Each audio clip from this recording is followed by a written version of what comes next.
Welcome to the Long Thread podcast about spinning, stitching, and weaving by hand. The podcast is presented by Long Thread Media, publishers of Spin-Off, Handwoven, Piecework, and Little Looms magazines. Find us online at longthreadmedia.com. Trinway Silks is where weavers, spinners, knitters, and stitchers find the silk they love. Select from the largest variety of silk spinning fibers, silk yarn, and silk threads and ribbons at trinwaysilks.com. You'll discover a rainbow of colors thoughtfully hand-dyed in Colorado. Love natural? Trinway's array of wild silks provide choices beyond white.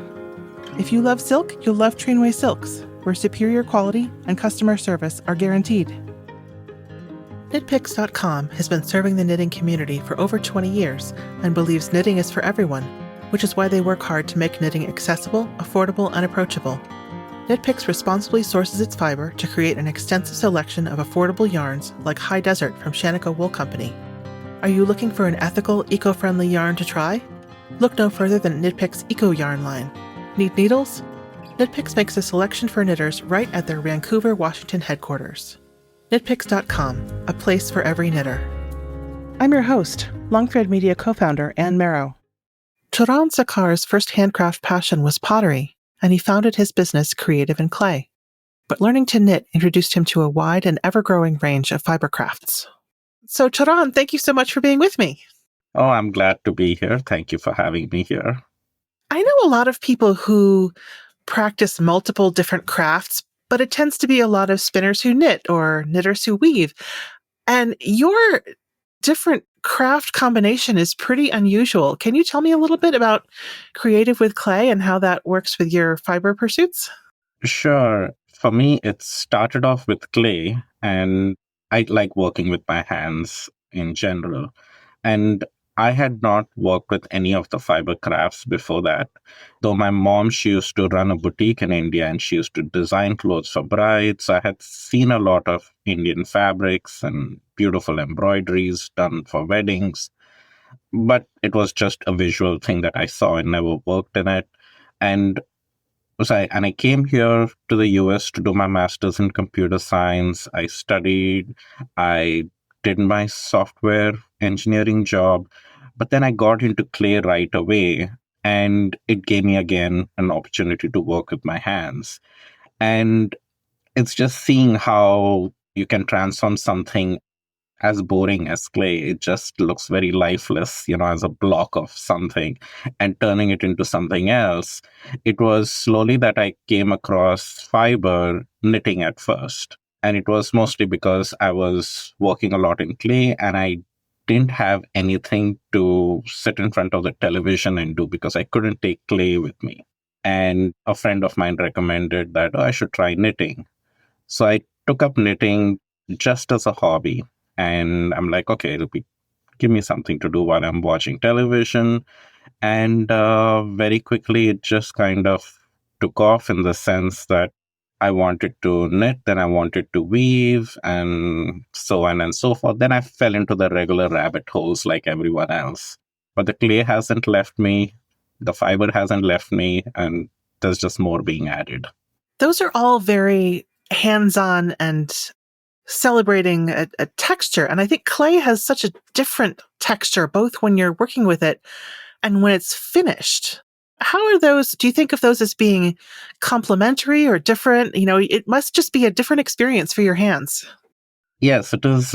It is very different. The feel of it is very different. And the side effects of them are very different as well, because I work with clay and my hands get so dry. Like the clay just has this way of sucking all the moisture away from your hands. And then you work with fiber, especially if you're working with spinning wool and it's as lanolin in it, it just moistens your hands and makes them so much better. But then there is this very fine line in between, because there'll be this time I'll work with clay, then I'll want to spin with silk, and the silk just grabs onto every little bit of my fingers and I just cannot spin it. So that way the textures are very different. But even in clay, I do like texture on the surfaces of my pieces. So when earlier I introduced my clay work, it was all inspired by the embroidery I'd seen in India. So it had that embroidered texture on it. And then once I started knitting, then I started introducing the knit texture in it. And I still wanted the feel and touch that person who's even visually impaired could feel the surface of the clay and could make out that, yes, those are knit stitches, even though they are not touching fabric. And that is the kind of thing which really excited me about representing a texture and a pattern, either visually or just by touch on clay. But yes, this is definitely a completely hard surface, whereas when I move on to fiber, I want to create the softest of fabrics and the different kind of stitch definition. But I also define stitch definition in my clay mugs. So it's same and it's different. Yeah, speaking of stitch definition, I think your mugs that are sort of a knit stitch pattern are so iconic among the knitters and the fiber crafts community. Can you tell me a little bit about how you make those? Because it's not as simple as just I'm going to put a piece of knitted fabric down there, and it's not totally freehand, just abstract either. Yeah, that's true. And that's what many people thought when they saw my work. They're like, oh, so you're just taking your knit sweaters and sticking them onto the clay? I'm like, I wish it was that simple. And as a first visual thought, you just know that's not going to work because, your sweater is soft. You press onto clay, it's not going to make a texture. It just messes everything up. And so this is where my engineering background kind of came into play, which is always about problem solving and figuring out how to do something. And once I dedicate myself to figuring out how to do it, I'll just keep at it. And it took me around 6 months or so to many experiments. But what I actually land up doing is I hand carve the negative of the knit structure onto my clay slab, which is my master slab. And I carve it in such a way that when you do push clay onto it, it appears as a knit texture in my mugs. So it's kind of like a reverse engineering way of doing it. And that way I had a lot more control in creating my knit stitches and all of that. And this was around 2015, 2016 when I did it. And I went through different things where I tried 3D printing my negative model. I tried different materials, but a lot of the stuff, it landed up looking very machine made, like very perfect, but I wanted the hand knit look. And the only way I could achieve the hand knit look was if I hand carved the pattern of every stitch individually.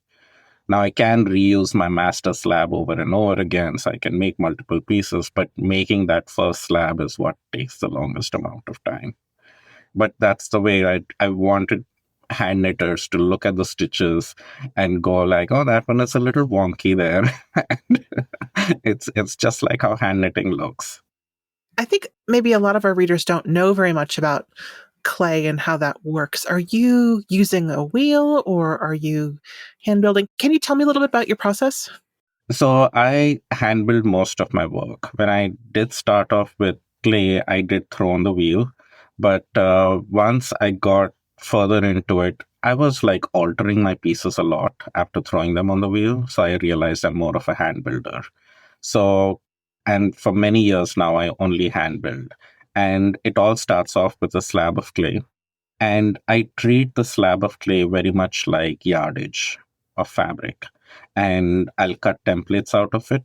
I'll seam them together, just like how you would do when you're making clothing. I add buttons to my mugs, just like you would add to your sweater. I add a handle to my mug, just like you would add sleeve to your sweater. And you need to have a good join. You need to make sure, like if you're doing a set-in sleeve, I sometimes think of adding handles to my mugs, like adding a set-in sleeve to a sweater. So for me, the process is so much like working with fabric, but it's working with clay. So I'm very much feeling like a person who's sewing on pieces together to put them together and, making the mug and making them functional at the same time. But my hands very much feel like they're working with fabric. And now a word from our sponsors. Sustainability and regenerative ranching have been a way of life for the ranches of Shaniko Wool Company for decades. They're the first farm group in the U.S. to achieve certification to the rigorous International Responsible Wool Standard and Nativo Regenerative. Shaniko ranches raise merino Rambouillet sheep in the western U.S., delivering a fully traceable wool supply that gives back to the earth and its ecosystems. To learn more and discover Shaniko's yarn partners, visit ShanikoWoolCompany.com. Knitters know Manos del Uruguay for their yarn's rich tonal colors, but the story of women's empowerment and community benefit enriches every skein. Discover 17 bases from laceweight to super bulky, made and dyed at artisan-owned cooperatives in Uruguay. Ask for Manos at your local retailer or visit FairmountFibers.com. And now back to the show. It's interesting because I think a lot of people who work in a field that they're passionate about, sometimes it can draw attention away from, it can be hard to do something that you're passionate about during the day and then also do it as a craft, as a hobby, as your own passion. And I wonder whether it's that there's enough contrast between what you're doing as a profession and your fiber work that makes them able to happen at the same time. And there is a balance that I try to maintain in doing the two things. The clay work is very much physically demanding because it requires me carrying 25-pound bags of clay, shelves full of mugs, transporting them to the kiln, and there is a lot of physicality involved in it. So I cannot spend hours and hours. Means there was a time I could spend hours and hours working in the clay studio, but it does get very physically exhausting. And that was the reason why when I got into knitting was I'm like, I need breaks between doing my clay work. Because with hand building, the way things work is I prep up my slabs. I need to wait till they are a little bit drier till I can move on to the next step. There is a lot of wait times involved in between. So it's like I can fill those times now with spinning, with knitting, doing something else which switches my focus, lets me think about something else. And sometimes I'm thinking about the clay while I'm doing my knitting. And sometimes while I'm working with clay, I'm thinking about the spinning. They all kind of keep talking to each other at the back of my mind. But also switching between the different things makes me use my hands in different ways, which is, I think, really important for people who are makers. You want different muscles to be used. So from using upper body strength when lifting heavy things to fine hand movements when I'm spinning or knitting or sewing, it makes such a big difference. So my daily routine kind of keeps getting split apart, going back and forth, and they each help each other out. It's very easy for me to keep thinking about the ways that these relate to each other. But another way is that fiber crafts and clay are also very concerned with color as well. Do you find that your interests in color are similar across the crafts you use? Do you have like, this is what I gravitate toward in clay, and in knitting and spinning, I want something else? I really don't know about color. Color is just so fascinating to me. When I even started off with clay, I come from an Indian background. I told you my mom ran a boutique in India. Over there, golds and reds are celebrated for weddings. So when I came here, I wanted to work with clay. Those are the glaze colors I wanted in my work. And everyone discouraged me here. There's like, no, only blue cells. Don't make anything red. People find it too jarring. Nobody's going to like it. And I was like among those first people who had like a pot. It was a gold mug with, a red accent on it. And it always used to be my top seller. I used to sell out of these pieces like within the first hour of a show. And because people said that it stood out from everything else. So I go with color very much by intuition. I haven't gone to art school, and I've tried very hard to understand the color wheel. In fact, even now I've been studying several books on color to understand it from a different perspective because I've gotten so much into quilting and everyone talks about the color wheel. So I'm like, okay, fine, I'll read about it. And so even when it comes to working with fiber and spinning and knitting, I gravitate towards the colors which I feel would go together. And it's always other people who notice the connection between my color choices in clay versus my fiber arts.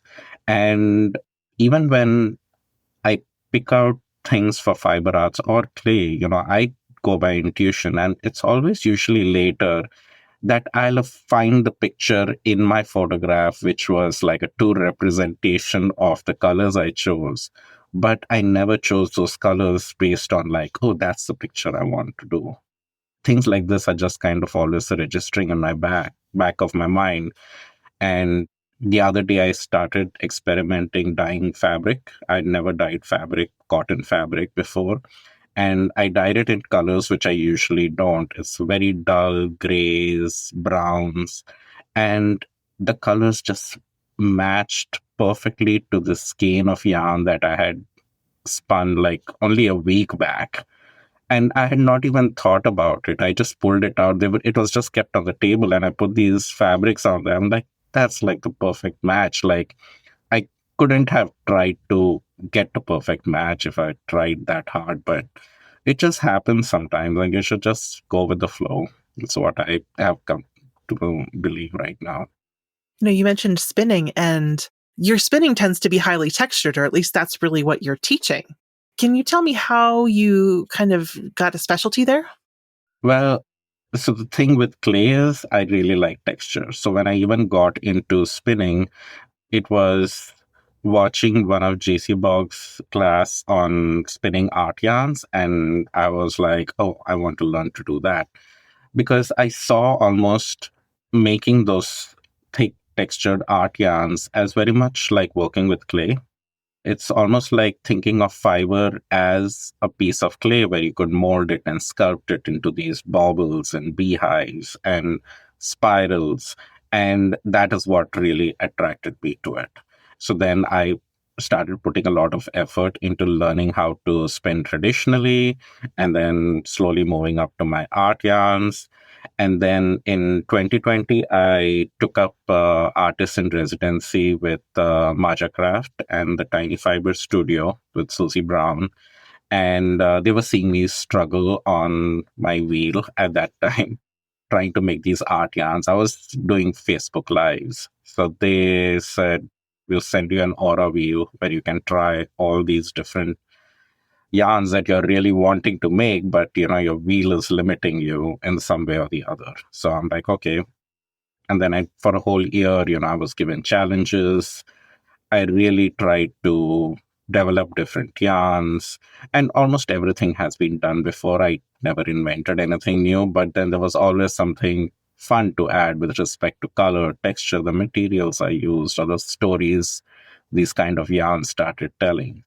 So that's what kind of really helped me hone my skills and really get more excited about exploring textured art yarns. And now that's something that you're teaching. We're excited that you're going to be part of SOAR in 2025, which will be in here in Colorado. So it's something that you have not only learned to do for yourself, but also to teach others. Yeah, I like teaching a lot. Even before with clay, I like teaching workshops. And then I had stopped doing that for a while since I got busy selling mugs so much. So it kind of slowed down. But then because of the artist in residency, and I was doing Facebook Lives and people were watching me, the way I talked about what I was doing, there was a lot of encouragement for people to, you should teach. Where are you teaching next? And so then I started applying to a few places. So I've taught at Flyaway at the Daedalus. A fly and retreat was my very first retreat where I taught.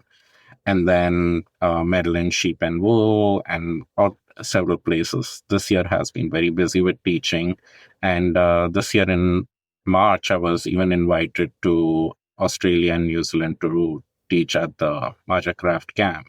So that was teaching 80 spinners all the a different kind of an art yarn, and it was a lot of fun. But yeah, the travel is good, and yeah, just seeing spinners all over the world, and I love seeing people's eyes light up when it's a yarn they've been struggling to do, and then it's like just this one little thing you tell them that, okay, you see me do this, just try that now. And they just do it and it just clicks and you can see the excitement in their face, which I really like to see. Do you find that people are generally all struggling with the same thing? Like, is there one area that tends to trip everybody up? For every particular yarn, yes, there are certain places where now after teaching, so I've been teaching spinning for almost 2 years now, and I've almost seen that it's the same spot in the same yarn where they all kind of fumble a little bit. And now, sometimes when I'm even demoing the yarn in the beginning to show everyone, I almost highlight with, this is going to happen. So, Yeah. because now I just know that all these things do happen. And usually, even during that time, I usually don't miss anything.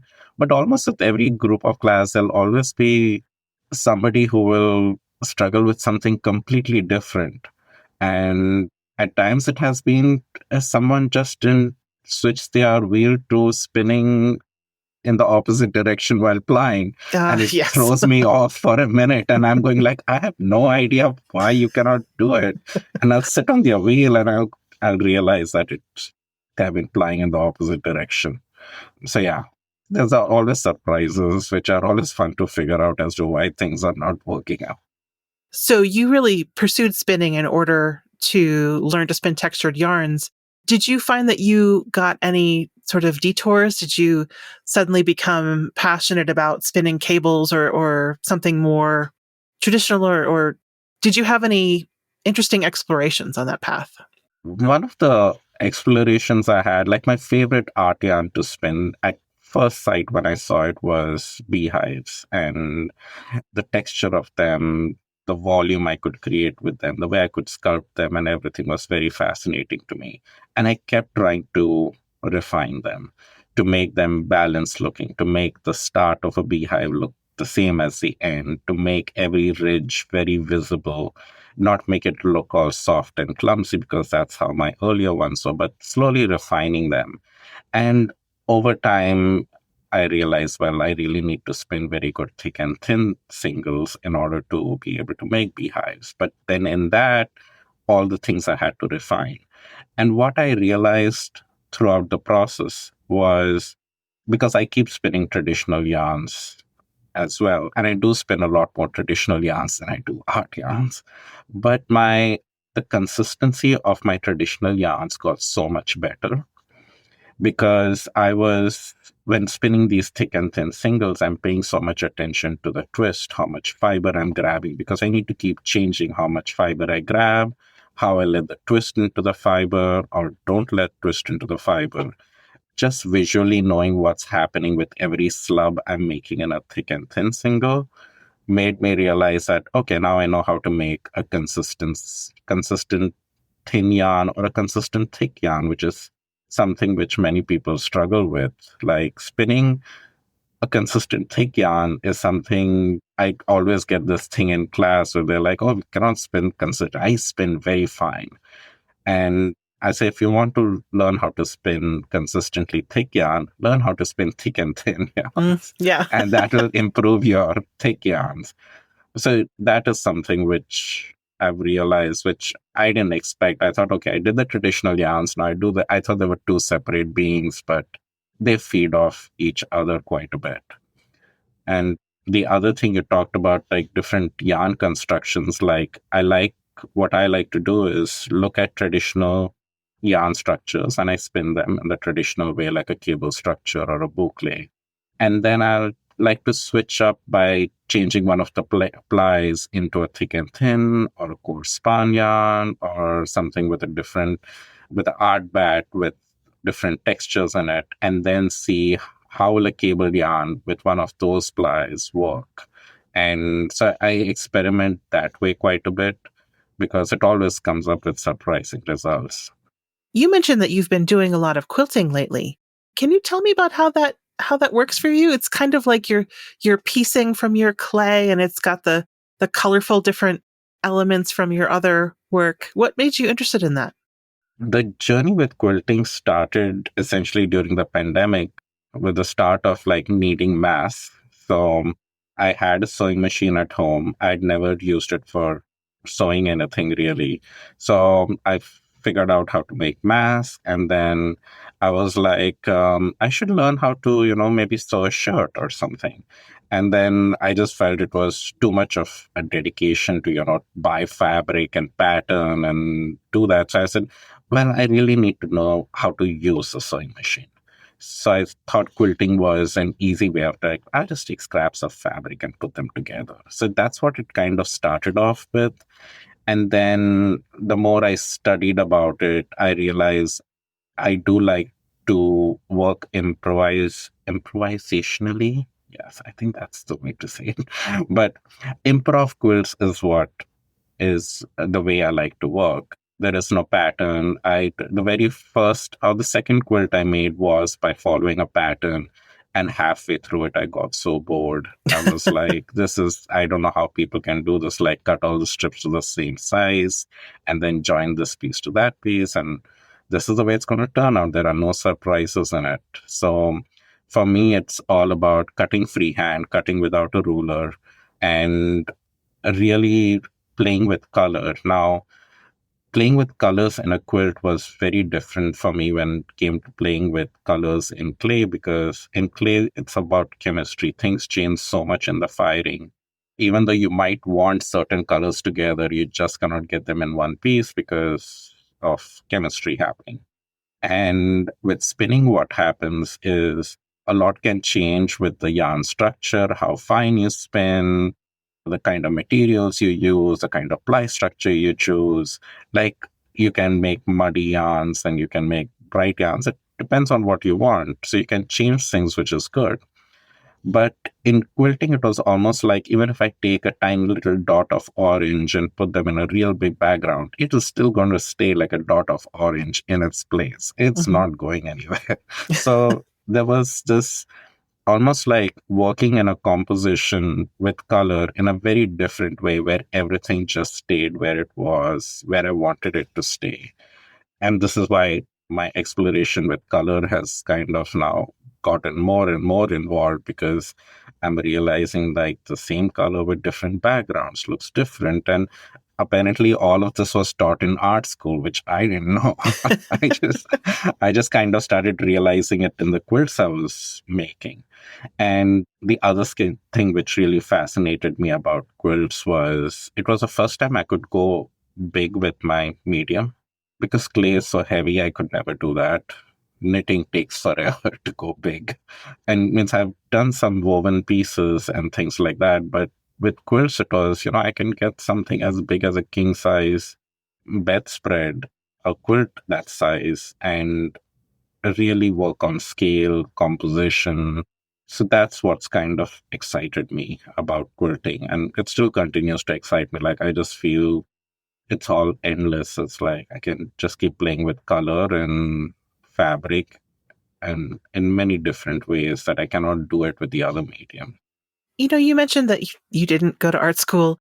Was there a point where you felt like you got permission to experiment with these things, or did you have to kind of work through being intimidated? I guess I should say that I've always been a little bit intimidated by all the stuff in the art store. And I think, well, I don't know what I'm doing, so I can't be here. So when you're talking about creativity and exploring all these different media, and it made me wonder, what made you decide I'm going to go off in this other direction?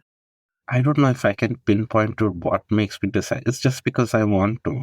It's, that's what it is. I will, it's something which strikes me in my head. And like with quilting, it's like I said, yeah, I want to try quilting. I do get certain negative feedback almost from other people. They are like, you're already doing the clay and the knitting and the spinning. Now, why would you go out and make quilts? And my response is that because I want to. And it feels like it's something I just want to make. And another reason which really drives me towards different things is, as much as I like teaching, I love being a student. I love to learn. And I love to learn something new. If it gets repetitive, and I find myself getting very repetitive about making the same thing over and over again, and nothing is changing in it, either something in that field needs to change, or I start looking for something else which I have absolutely no clue about. And if it involves texture, if it involves making things with your hand intuitively, involves color, I'm like, okay, let's explore it in different ways and see what's going to come about. And it's never done very intentionally. Like, I didn't start knitting so I could put knit patterns on my mugs. I started knitting as a hobby. And then slowly it was like, oh, I'm making this texture. Wouldn't this texture be cool on a mug? And then you kind of figure how to make that connection.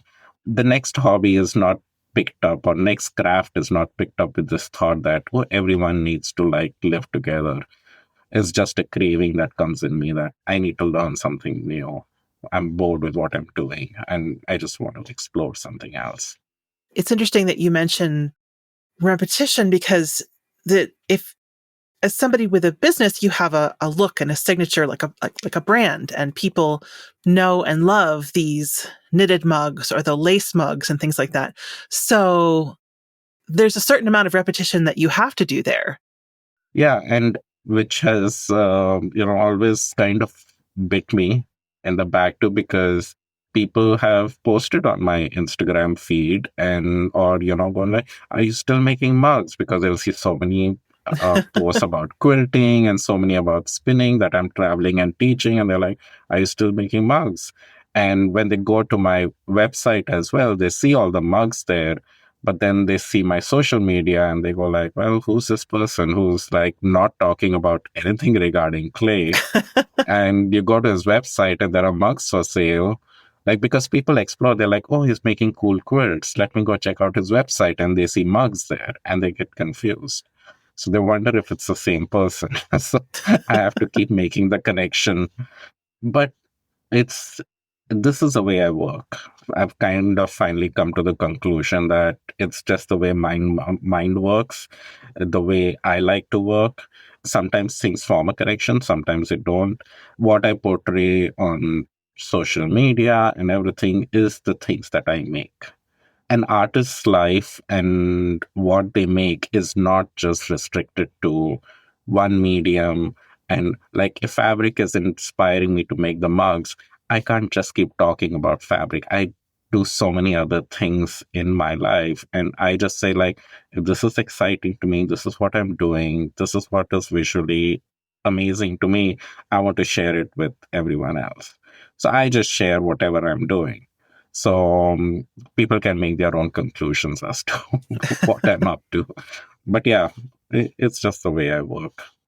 And you often have some of those at the same event. For example, I know you've been a longtime vendor at Red Alder and also taught spinning there. So you might have a booth that is full of clay items, many of which have knit motifs, and then you're going off to teach a textured spinning class. So they're all kind of overlapping, I guess, in your Instagram feed and also sometimes in person. Yeah, and why not, right? It's like I've been vending at Red Order for several years and other festivals as well. And now those festivals, have had teaching opportunities. And now that I started teaching, I was like, okay, let me apply for teaching without really thinking, how am I going to manage a booth and teach at the same time? Fortunately, I've had friends in the last few occasions which I've been able to like booth sit while I'm teaching. But there is one part of me which doesn't want to miss on the opportunity to teach, and mostly because I do enjoy teaching. And teaching in person to me is a lot more exciting. I've done a little bit online, and I keep thinking I'll try something online, but I do a little bit on my Patreon. But just doing an official class and everything, I'm just like, no, this is so much more hands on. People need to see what is happening between my fingers so they can translate between their fingers. I don't know how much can translate on a webcam. But yeah, so I try to teach at every opportunity I get, and hopefully other things will figure their way out. It's probably somewhat geographically limited to where you can be a vendor of clay items. Is that right? I don't want to make judgments, but is it something that you can do at Maryland Sheep and Wool? I can. I guess I should say that you're based in Seattle. I mean, that's why I'm I say based in that. Seattle. Yes, I'm based in Seattle, and before I got into knitting and doing more of the fiber shows, I did a lot of fine art shows. And with that, I did travel quite a bit with my ceramics. I used to drive all the way to California, and which again, it's 16 hours drive. I'm still on the West Coast. So people think it's not that much compared to driving to the East. But I used to do trade shows on the East where all the galleries used to purchase work for the gift shops and everything throughout the year.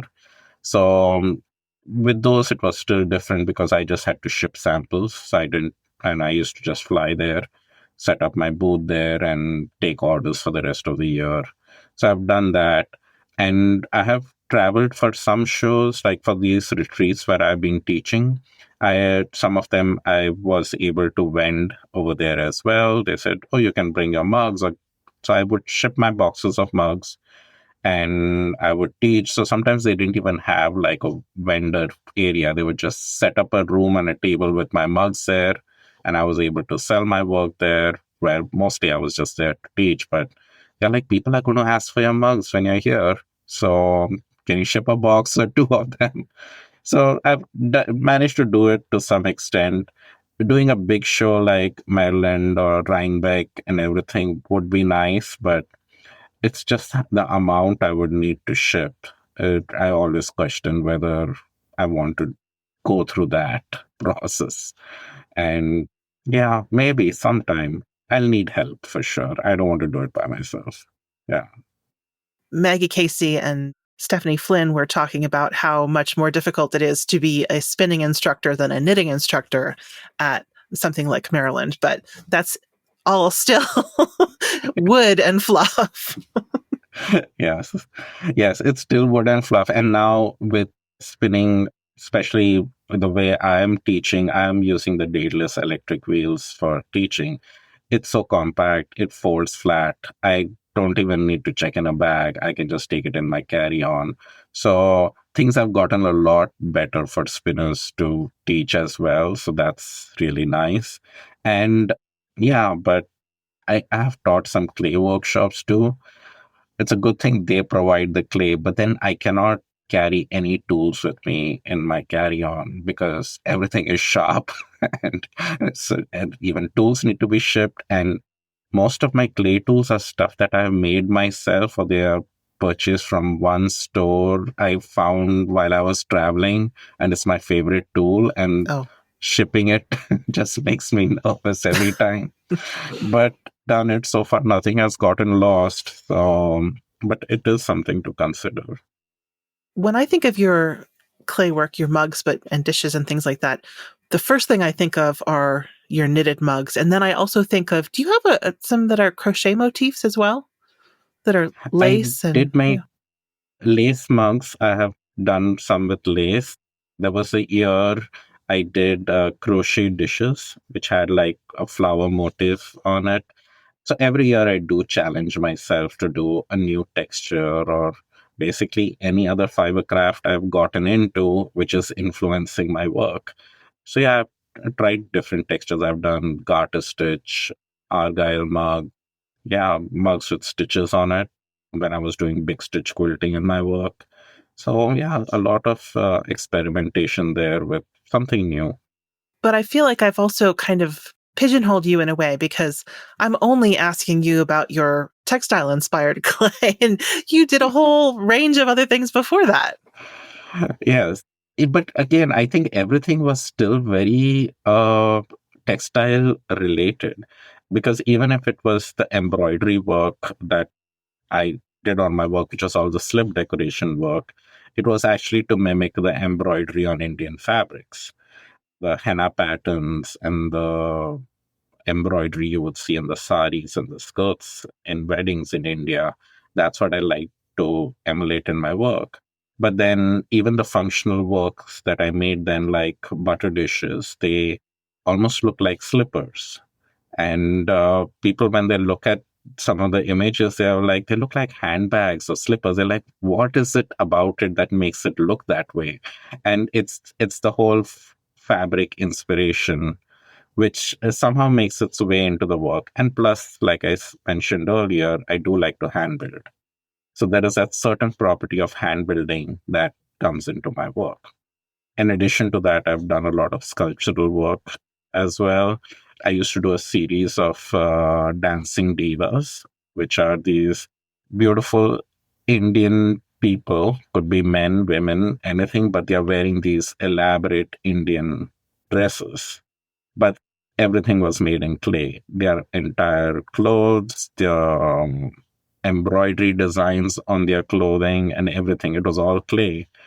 And that was very exciting. So those I used to do, those I used to make for the fine art shows. So I have people who have been collecting those and have had collections of those. And every now and then I still get requests for, something special for a wedding. And so I love making sculptures like that. And I've done like full body sculptures as well, bodices with shoes and handbags. It's almost like a dress form, all made in clay. But that was all before I got into knitting. So the textile influence was still there, but it came from a very different place. It came from watching a lot of Bollywood movies or being around my mom's shop and seeing all the fabric there. So it came from a different place then. And once I started knitting, I was like, no, now I'm making it. So I need to put this on. Yeah. You mentioned that you challenge yourself with something new every year. Is it a calendar year thing? Have you decided what your next challenge is? It usually ends up being a calendar year because by December, I'm done with the Christmas orders and everything needs to be shipped out on time. I cannot decide anything new for a holiday season. It's usually like it's there, what is there is there. And the year starts off with the Red Alder Fiber Festival, which is in February. So in fact, by 13th or 14th of December is when I've shipped my last Christmas order, because after that, I don't want to take the stress of stuff getting lost in the mail. I then start thinking about what I'm going to do for next year. And some things I've been thinking of for quite some time or have been working on the side, because there are some things it takes 6-7 months to come up with a design, several trial and errors. So almost with every firing, there'll be a little bit trickling down. But then usually around this time, I kind of, at least usually this week between the 15th and before Christmas, is like I try to make a decision as to, okay, I have to do some final tests, make some glaze tests, and then just focus in one direction and try to get new work out for the next year. So yeah, this year there is something percolating and I cannot reveal that now. All right. Well, I'll look forward to seeing what it is. It's always a surprise. It's always related to what I'm doing, but it's also the reason why I don't like to mention what it usually is this is something which happened during when I introduced the lace pattern in my mugs.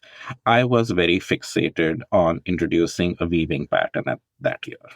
And I was experimenting with so many different things. Like it was driving me crazy. I tried different yarns to reverse print on my clay and then get the pattern from that. Then I tried different other things, but everything just didn't look the way I wanted. And then I came across this one particular yarn, which was just giving me very good definition as such. And then somehow with that, the lace pattern came because I machine knit a lace pattern with it because I liked that yarn so much with the definition it got. And then when I was looking at that fabric, I was like, maybe that would be better on a mug. And that became my next popular texture pattern. And that was introduced I started working on that like maybe 3 weeks before the show. So it was sometimes it's like we're working 6 months on the weaving pattern and nothing is coming about. But I'm very fixated that no, next year I'm introducing the weaving pattern. And then 3 weeks before the show is like, no, there's going to be lace patterns. And that's why I don't say anything. I usually do a reveal or just like a week before or something the show. I'm like, okay, this is what's coming up. Do you weave as well? Yes. And I I probably didn't mention this. I didn't want to be a spinner. I started with knitting, and then like every yarn hoarder I know, you just go out and just buy all the yarn possible to knit all the things you want. And I was getting concerned with how much yarn I had. And a friend of mine mentioned that you should take up weaving because it takes up a lot of yarn. So I'm like, okay. So after almost 6 to 8 months of convincing my wife that I want to floor loom, because I tried the tabletop loom and it wasn't eating my yarn fast enough. So I'm like, no, I need a floor loom. I want to weave bigger projects. So we finally got the loom home. And before I even wove on it, a friend of mine found out, another friend of mine, and he's like, he dropped off his spinning wheel. And this was at the men's knitting retreat. Had gone there to vend and attend the retreat. And at the end of the retreat, he's like, oh, you get to go home with a spinning wheel. I'm like, I don't want the spinning wheel. They're like, no, you got a loom now, so you'll need to spin all the yarns. I'm like, no, I got the loom so I can use up my yarns. I don't need to make more yarns. I don't want to spin. There is no purpose for having more yarn in this world. I have enough yarn already. So he's like, just take it. So it sat in my van. It was an Ashford traditional wheel. And it sat in my van for almost like a month or so. I didn't even bring it home because my wife would kick me out of the house. That, oh, you got another fiber tool. And I had no interest in spinning. So I was like, I just want to weave. And someone else mentioned they came over, got some wool for me, and they're like, I heard you have a spinning wheel sitting in your van. Let's put you to work and let's see. And I spun around 2 to 3 ounces in that one sitting. I plied it up and I absolutely loved the yarn. And they saw me spinning and they said, you're a natural at this. You get it. And then maybe it's the hand-eye coordination of working on a wheel and other things which kind of fed into it. But I just fell in love with the process. And then I had all the questions. What's a woolen prep? How do you get the wool? Why is it like a box like this versus like a long strand like this? So the difference between a top and a bat and all those questions. And what's a woolen prep? Like every time they would give me an answer, I had more questions. So they're like, you need to learn more about this stuff. So then that's what I did. And I started weaving after a year. So the loom just sat there doing nothing. Yeah, I got sold the story about how weaving uses up more yarn too. And what I learned is that sometimes weaving just you need to buy different yarn. Yeah. And yet then you realize that you have all the wrong yarn. So now every time there is a sale and people are selling cones of yarn, you're like, yes, I want all the cones of yarn because I'm a weaver. And I have so many cones of yarn, which is ridiculous. But yeah, it's nice. And now I didn't even realize that I could use my hand spun art yarns and everything in weaving. It wasn't a connection for me. And during the pandemic, it's like I've learned about Saudi weaving. And I was like, oh, so all these yarns that I'm experimenting with and stuff, I could use it in my weaving. And they're like, you can do anything in your weaving. And that got me really excited. So then I started weaving a lot more with my art yarns in it, and then making spinning specific art yarns, which would work well in weaving. And actually, the very first quilt I applied for QuiltCon got accepted. And that quilt had my hand woven Saudi weaving pieces in it. So somehow everything did get connected. And every time after that, it's been like, maybe I should make more quilts with my hand spun yarns and stuff. But then now I keep back thinking about the whole process and I feel it's so much work to first spin the yarn, weave the fabric, and now make a quilt out of it. So, Yes. I mean, I don't. You haven't mentioned wanting to get sheep. That is the next logical step, or grow some cotton in your yard. I have a dog, which is enough, and who keeps us pretty occupied. And regarding cotton, I took a class from Maggie Casey during Madeline Sheep and Wool to better spin cotton. I had not spun cotton before. I just thought about it, and it was such a wonderful class, and I want to do more of that. Then maybe use that in my weaving and then use that in my quilting. I don't know. But Well, I really love that idea of kind of not restricting your interests and where they lie and where they take you. yeah, and the reason why I even chose to use my woven fabric into my quilting was I'd attended a workshop in quilting, and everyone was showing some amazing quilts of theirs with hand-dyed fabrics. And I was like, oh, I should hand dye fabric. I love the effect. But then I already dye wool for spinning and for teaching and all those purposes. I said, I can't go through this now, learning how to dye fabric as well. So, but the one thing which I got from that was like, they're using something that they made. And I was like, I have all this fabric that I had made with my weaving. It's not doing anything. I made a few projects with it. So I'm like, well, I still have some leftovers. Let me make a quilt with it. And that quilt, I really made it. It was the quickest quilt I've made. Usually, I spend a lot of time on my quilts, on compositions and everything. This was like, this is a fabric. I just need to highlight it. So I churned it out really quick. And I'm very glad that was the first quilt of mine that got accepted at QuiltCon. This year I applied with 5 other quilts. None of them got accepted. So I'm just like, just stick to simple stuff. And that's why you should just experiment with these different things. You don't know what connections form, and it lands up being totally you. And especially in that particular quilt, it's my fiber that I dyed, the yarn that I spun, the fabric that I wove, and I combined it with quilting cotton and my quilting skills. And even my quilting skills are very much related to my slip decoration technique in clay, because it involves, moving my tool very smoothly in order to make my designs in clay for my slip decoration work. It's the same way how you move your sewing machine over your fabric to make those smooth lines. So, and I see the reflection of those patterns. Like I intend to follow a quilting pattern, but then my hands just naturally tend to make the curves and everything which I'm used to doing in my slip decoration work. So they just keep feeding off of each other. There are some people who have a lot of diverse sort of intellectual interests, and there are some people who pursue a lot of different sports.